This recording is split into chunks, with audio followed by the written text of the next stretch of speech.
It started with a scream that no neighbor could ever forget. A woman had discovered something so disturbing on her husband's body that she could barely stand on her feet. Maggots were crawling across his skin, writhing where they should never be. Hours later, that same woman was found dead, her lifeless body sprawled across the floor of their home. What happened inside those walls is one of the most chilling and twisted true crime stories you will ever hear. Stay with me. You are about to hear a story that spirals into horror and betrayal, where love, sickness, and secrets collided in the most unexpected way. If you are new here, make sure you subscribe right now so you never miss the darkest true crime cases we cover. And let me know in the comments where you are watching from. I always check to see how far these stories reach. Trust me, this case will leave you shocked, and as we move deeper, the details only grow darker. Before the horror that would shock their entire community, James and Lillian were known as a quiet couple living in Columbus, Ohio. Neighbors described them as private but polite, the type who kept to themselves, yet never stirred any trouble. James worked long hours in construction, while Lillian managed a small cleaning service from home. On the outside, their lives looked ordinary, almost unremarkable. But behind closed doors, their marriage carried cracks that no one noticed until it was too late. There were whispers about arguments, health struggles, and money problems, yet nothing that suggested the nightmare that was about to unfold inside their modest home. The first signs that something was terribly wrong began quietly. Lillian noticed that her husband James had been growing weaker by the day. His appetite vanished, and he complained about strange pains that left him restless at night. She tried to brush it off as stress from his long shifts, but deep down, she sensed that this was something far more sinister. Soon, the couple's once private home in Columbus felt heavier with silence. James stopped showing up to work regularly, and his coworkers whispered that he looked pale and withdrawn the last time they saw him. Lillian, who had always been strong and outspoken, now spent more of her time indoors, tending to her husband while keeping their troubles hidden from the world outside. The tension between them grew sharper as James refused to see a doctor. He snapped at Lillian whenever she brought it up, insisting he could handle it himself. But what Lillian began to notice was impossible to ignore. There was an odor in the house, faint at first, then stronger each day, clinging to James's clothes and the sheets where he lay. By this point, Lillian was no longer dealing with just an illness, but with fear. Fear of what she might discover if she looked too closely. She started sleeping on the couch some nights, afraid of the man she once loved and the strange changes happening to him. Still she stayed, torn between loyalty and dread, believing she could somehow hold everything together. What no one in their quiet Columbus neighborhood realized was that these signs were not just health concerns. They were warnings of something darker creeping into their home, something that would soon spill out in the most horrifying way imaginable. And when the truth finally came to light, it would already be far too late. One humid evening, Lillian forced herself into the bedroom after avoiding it for most of the day. James had been locked inside for hours, refusing food, refusing even to speak. The air was thick and foul, and the smell that had been haunting her now seemed to suffocate the entire house. With trembling hands, she pulled the curtain aside and stepped closer to the bed. At first, she thought her eyes were playing tricks on her. James lay half covered by a blanket, his skin glistening with sweat. But when he shifted slightly, she saw movement where there should have been none. Tiny white shapes writhed and twisted across his body, concentrated around his lower half. Her heart pounded as she realized what she was seeing. Lillian's voice cracked into a scream that rattled through the neighborhood. Crawling across her husband's private area were maggots, squirming and alive, feeding on decayed flesh. She stumbled backward, covering her mouth, the room spinning around her. The man she had shared a life with now looked less like a husband and more like a figure trapped between life and death. Neighbors later said they heard her cries, but dismissed them as another argument. Inside that bedroom, however, Lillian's horror was unmatched. She wanted to run, but some invisible force kept her rooted to the spot. She reached for her phone, then hesitated, unsure if she should call for an ambulance, the police, or perhaps even a priest. That night marked the beginning of the end. What Lillian discovered in that room was more than just a medical emergency. It was the start of a spiral that would drag her into a nightmare she could not escape. Hours after her chilling discovery, she herself would be found dead, her body telling a story darker than anyone could have imagined. In the hours that followed her terrifying discovery, Lillian moved through the house in a daze. She could not erase the image of those crawling maggots, the sickening reminder that something inside her husband was rotting away while he still breathed. She tried to call a friend for advice but hung up before the line connected. How could she explain what she had just seen without sounding insane? James remained locked in the bedroom, his groans echoing faintly down the hallway.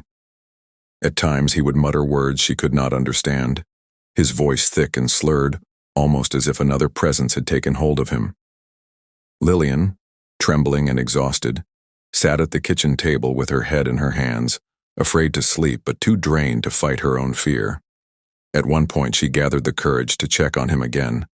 The stench was unbearable now, and the sheets were stained with fluids she did not recognize.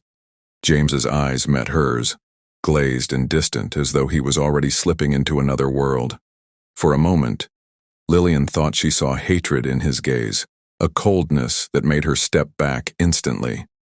Neighbors later reported seeing Lillian pacing outside her house, clutching her phone, muttering to herself. She looked frantic, as if she wanted help, but was trapped between shame and terror. No ambulance was called, no police officers were summoned. Instead, she went back inside, closing the door behind her, sealing her fate. What happened in the following hours remains a mystery. But what is certain is this: by the next morning, Lillian would no longer be alive.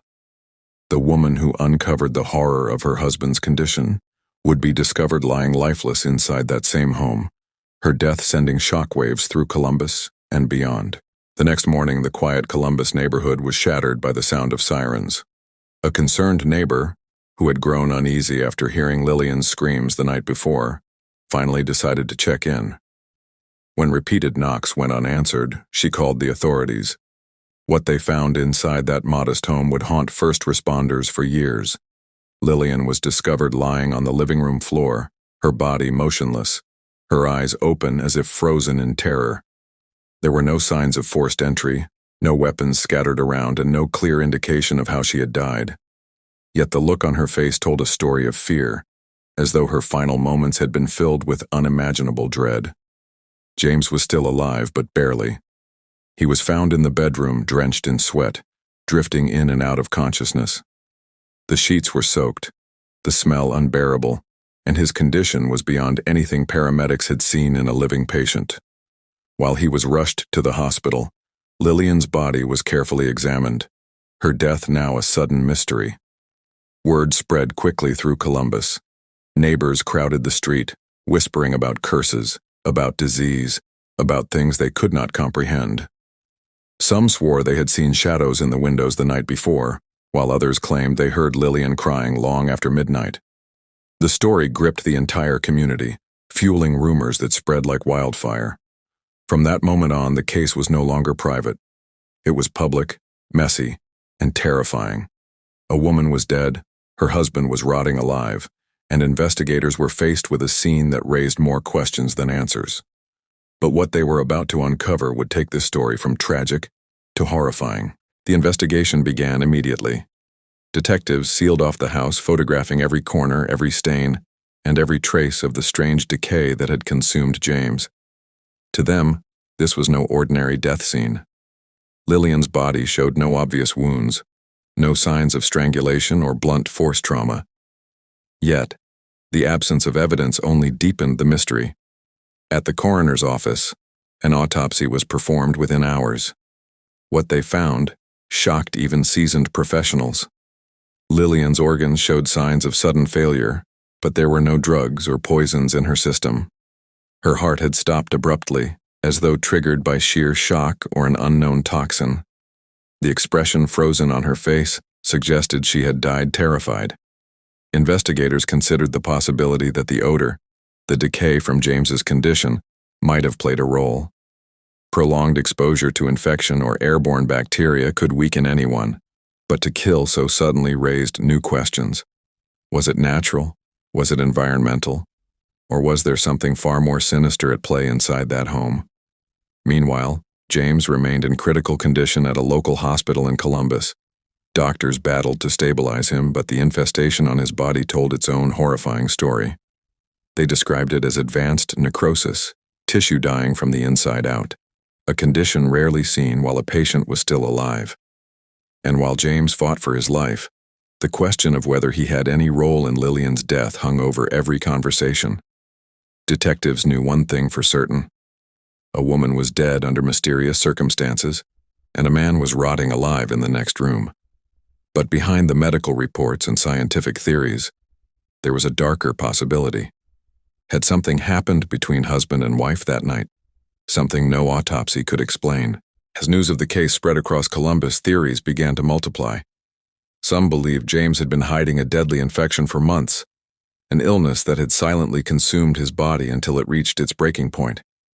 If that were true, then Lillian's death might have been caused by exposure to the same disease, a tragic accident rather than a crime. Others refused to accept that explanation. To them, the details were too unsettling, too unnatural. How could a healthy woman collapse and die within hours of making such a disturbing discovery? Some whispered that James had attacked her in a fit of rage after she uncovered his condition. After all, his glazed stare and bursts of hostility had already alarmed her in the days before her death. There were also rumors that ventured into the unexplainable. Neighbors claimed the house was cursed, that something evil had lingered in those walls long before James and Lillian moved in.